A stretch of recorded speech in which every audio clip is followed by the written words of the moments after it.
My boss refused to pay my last check, so I sent his wife evidence of his affair. When I quit my job at the marketing firm, I gave the standard 2 weeks notice. I trained my replacement, documented all my processes, and even stayed late, my final Friday, to finish a client proposal. He to the end. Then my last paycheck never arrived. At first I thought it was a simple mistake. I emailed at her, who directed me to my boss, Martin. His response: "We're withholding your final check to cover damages to company property." What damages? Paternally. There was a wine stain on the office carpet that matched my lunch schedule. I hadn't spilled anything, and even if I had, deducting an entire paycheck, payer $2,300, paying her for carpet cleaning was both illegal and absurd.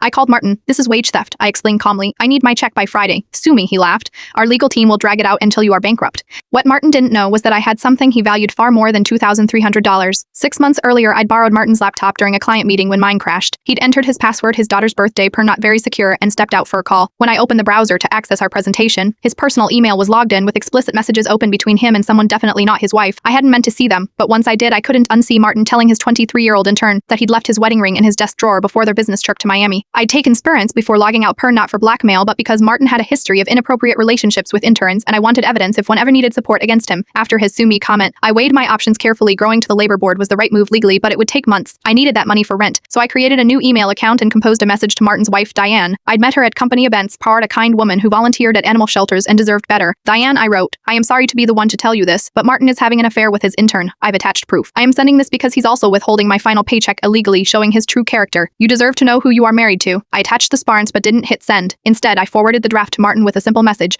"My final paycheck needs to be in my account by 5 p.m. tomorrow, or I am sending this to Diane." His response came within minutes. "This is blackmail," I replied. "No, this is a courtesy notice about an email I am planning to send to someone I believe deserves the truth. Be chills unrelated. You are illegally withholding my wages, which I need by tomorrow." The money appeared in my account at 9 a.m. the next morning, along with an additional $700 labeled severance. I deleted the draft email to Diane. My goal wasn't to destroy his marriage. It was to get paid for my work. 3 weeks later, I received a preceding message from Diane. "I found everything on his computer. Divorce papers filed yesterday. Thank you for the professional reference. Paired. I start at your new company next month." Turns out Diane was a marketing executive before marrying Martin. She'd given up her career at his insistence and was now returning to the workforce. Parent at my new firm. Martin's company lost 3 major clients the following month. Fraternally, Diane had maintained those relationships during their marriage. Sometimes karma doesn't need your help, but a little nudge doesn't hurt.